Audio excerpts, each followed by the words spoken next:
Hello students, कैसे हैं आप सभी लोग। उम्मीद है अच्छे होंगे। आइए आज हम आपके क्लास 6 का चैप्टर 3 जो कि पूर्णांक है, इंटीजर, इसको शुरू करेंगे। ठीक है ना। तो पहले आप जान लीजिए कि पूर्णांक क्या होता है ना। तो धन वाली संख्याएं और ऋण वाली संख्याएं और उसके साथ में शून्य। ठीक है ना। मतलब नेगेटिव और पॉजिटिव और ज़ीरो, इन तीनों को एक साथ इंक्लूड कर देते हैं तो वो हमारा पूर्णांक बन जाता है, इंटीजर बन जाता है।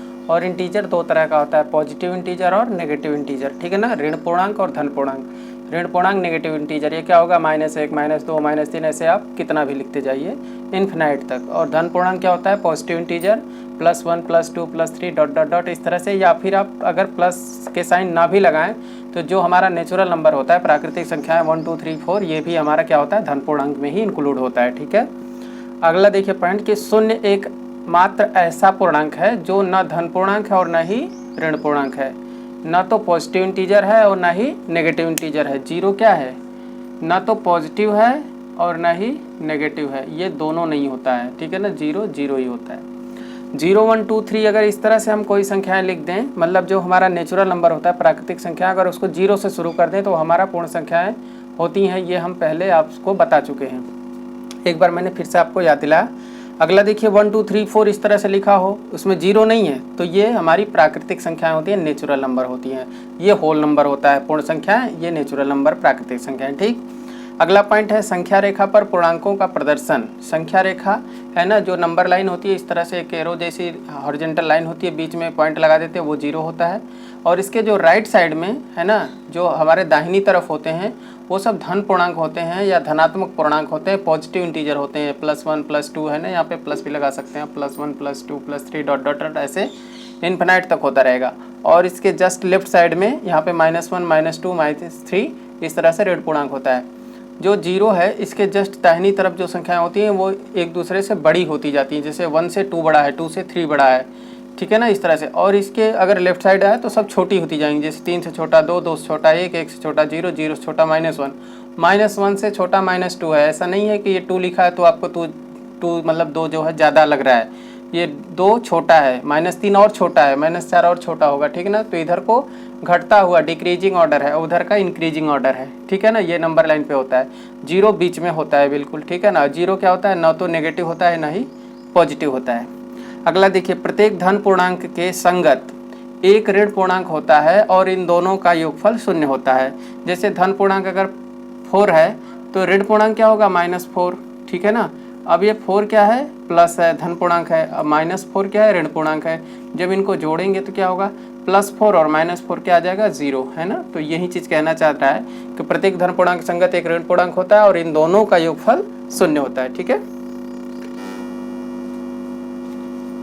आइए अब देखते हैं योगात्मक प्रतिलोम क्या होता है, या एडिटिव इनवर्स। ठीक है ना। एडिटिव इनवर्स क्या होता है कि दो पूर्णांकों, कोई दो इंटीजर्स हों a और b, तो उनका योगफल मतलब उनका सम 0 हो। कोई दो हम इंटीजर ले लें और उनको ऐड करने पे 0 आ जाए तो उनको, मतलब a और b को, हमने a b सपोज कर लिया, वो कुछ भी हो सकते हैं, a b उनका नाम दे दिया कि पहला a है दूसरा b, तो इनको परस्पर योगात्मक प्रतिलोम कहते हैं। मतलब a को b का योगात्मक प्रतिलोम कहेंगे और b को a का योगात्मक प्रतिलोम कहेंगे, additive inverse. a is additive inverse of b and b is additive inverse of a। ठीक है ना। अगला देखिए, किसी पूर्णांक a के संगत है ना, a के करस्पॉन्डिंग विपरीत चिन्ह वाले पूर्णांक है ना, अपोजिट साइन वाला कोई अगर इंटीजर है -a, तो उसका योगात्मक प्रतिलोम कहते हैं। मतलब अगर कोई a है सॉरी, तो -a को क्या कहेंगे, उसका योगात्मक प्रतिलोम एडिटिव इनवर्स कहेंगे। मतलब a का -a होगा और -a का +a होगा, राइट। तो इसे योगात्मक प्रतिलोम हिंदी में बोलते हैं, इंग्लिश में एडिटिव इनवर्स। जैसे देखिए +6 है और -6 है, तो +6 और -6 क्या हो जाएगा, 0, क्योंकि +6 है -6 आपस में कैंसिल होकर 0। अतः +6 और -6 परस्पर योगात्मक प्रतिलोम है ना। ये क्या है, एक दूसरे के इनवर्स हैं। ठीक है ना। देखिए, शून्य का योगात्मक प्रतिलोम 0 ही होता है। ठीक है ना। शून्य का योगात्मक प्रतिलोम 0 ही होता है, क्योंकि 0 में 0 जोड़ेंगे तो 0 ही आएगा, 0। पूर्णांकों की तुलना कैसे होती है वो समझ लीजिए। Comparison of integers. दो पूर्णांकों में जो संख्या रेखा पर दाहिने होती है वह अपने बाएं के पूर्णांक से बड़ी होती है। ठीक है ना। इसको समझिए क्या कहना चाहते हैं कि दो पूर्णांकों में जो संख्या रेखा पर दाहिने होती है अब ऐसे हमारा ये क्या है, नंबर लाइन है, बीच में यहाँ 0 होता है, इधर 1 2 3, इधर -1, इधर -2 -3 ऐसे होता है। तो दो पूर्णांकों में जो संख्या रेखा पर दाहिने, अब 2 की बात करें हम, पहले 1 और 2 की बात करते हैं, ठीक है ना। दो पूर्णांकों में जो संख्या रेखा पर दाहिने होती है, दाहिने मतलब राइट साइड में जो दाहिने होती है वह अपने बाएं से बड़ी होती है। देखो बाएं वाले से बड़ी है, बाएं तरफ कौन है 1 है, दाहिनी तरफ कौन है 2, तो अपने बाएं वाले से बड़ी होती है, ठीक है ना। इधर ले लो आप, ठीक है ना। तो इधर आप देखोगे तो क्या होगा, दाहिने कौन है -1, बाएं कौन है -2, तो बड़ा कौन है, -1 बड़ा है -2 से। ऐसे ही 0 बड़ा है -1 से, -1 से 0 बड़ा है, 0 से छोटा है -1, और 0 से बड़ा 1 है, 1 से छोटा है -1, तो दाहिनी तरफ बड़े होते हैं, ये कहने का मतलब। अगला है प्रत्येक धन पूर्णांक समस्त ऋण पूर्णांकों से बड़ा होता है। कोई भी धन पूर्णांक आप ले लीजिए, 1 ले लीजिए, +1 +2 +3, ये सब माइनस वाले से सबसे बड़े हैं। अगर इधर -100 भी हो लेकिन इधर सिर्फ 1 हो तो 1 बड़ा होगा, ठीक है ना, क्योंकि नेगेटिव से हमेशा कोई भी पॉजिटिव हो, छोटा से छोटा पॉजिटिव, वो बड़ा ही होगा। अगला है प्रत्येक धन पूर्णांक समस्त ऋण पूर्णांकों से बड़ा होता है, ठीक है। अगला है शून्य प्रत्येक धन पूर्णांक से छोटा होता है।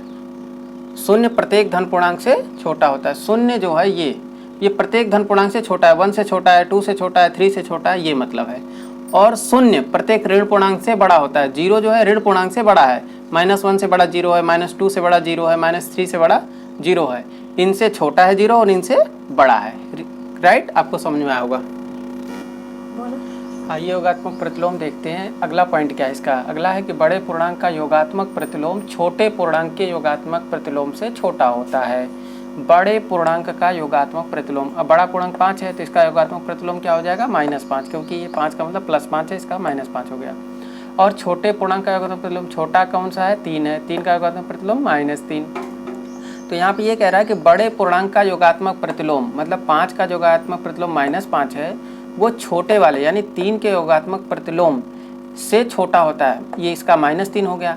तो अब देखिए यहाँ तो 5 बड़ा है 3 से, 5 इज ग्रेटर देन 3, इसका मुंह ऐसे खुला होता है जो बड़ा होता है।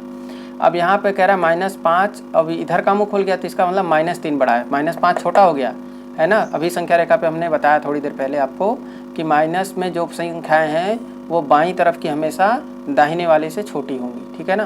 तो ये -3 है, फिर -4 होगा, फिर -5 होगा, तो -3 बड़ा है, उससे छोटा -4, उससे छोटा -5, तो यहाँ पे -5 छोटा हो जाएगा। तो यही है कि जो संख्याएं हैं अगर उनके योगात्मक प्रतिलोम की बात करें तो अभी 5 बड़ा था 3 छोटा था, यहाँ पे अब क्या होगा 5 छोटा और 3 बड़ा हो जाएगा। अब देखिए पूर्णांकों का निरपेक्ष मान एब्सोल्यूट वैल्यू कैसे निकालते हैं। संख्या रेखा पर स्थित संख्याओं की शून्य से दूरी यानी उसका जो परिमाण है, जो मैग्नीट्यूड है, उसको ही उसका निरपेक्ष मान कहते हैं। किसी संख्या का निरपेक्ष मान ज्ञात करने के लिए उसे दो है ना ऐसे पैरेलल लाइन आप कह लीजिए या दो वर्टिकल लाइन है ना, उनके बीच में, इसको मोड बोलते हैं, इस दोनों लाइन को क्या बोलते हैं, मोड, है ना। इसके अंदर लिखते हैं और फिर बराबर का चिन्ह लगाकर केवल संख्या को लिख लेते हैं। उसके अंदर जो संख्या लिखी है उसी को लिख लेंगे, उसका चिन्ह नहीं लिखेंगे, जो उसका निरपेक्ष मान प्रदर्शित करता है। जैसे देखिए +5 का निरपेक्ष मान, आप तो ऐसे खड़ी लाइन के बीच में +5 लिख लिए, बराबर 5, तो ये आपका +5 का निरपेक्ष मान ये आ गया। -5 का निरपेक्ष मान चाहिए तो -5 को लिख लीजिए, ये हो गया, ठीक है ना। केवल आपको बोला 5 का निरपेक्ष मान है ना, 5 का निरपेक्ष मान, तो भी आप इसको क्या करेंगे, सिर्फ मॉड के अंदर 5 लिखेंगे, बाहर 5 लिख देंगे, तो ये आपका इस तरह से निरपेक्ष मान निकल आएगा, ठीक है। उम्मीद है आपको ये सब समझ में आया होगा। तो आप लोगों को ये सब पूरा कॉन्सेप्ट आज समझ में आ गया होगा पूर्णांक का चैप्टर 3 का। अब हम अभ्यास 3 है, आपको दिख रहा होगा स्क्रीन पे, ये सारे क्वेश्चन है इसको मैं अगले वीडियो में कराऊंगा। तब तक के लिए आपसे अनुमति चाहता हूँ। Thanks for watching. वीडियो को लाइक कीजिएगा, सब्सक्राइब कीजिएगा, लोगों के साथ शेयर कीजिएगा, बेल आइकन को प्रेस करना मत भूलिएगा क्योंकि आपको नोटिफिकेशन फटाफट मिल जाएगी। Thanks for watching once again.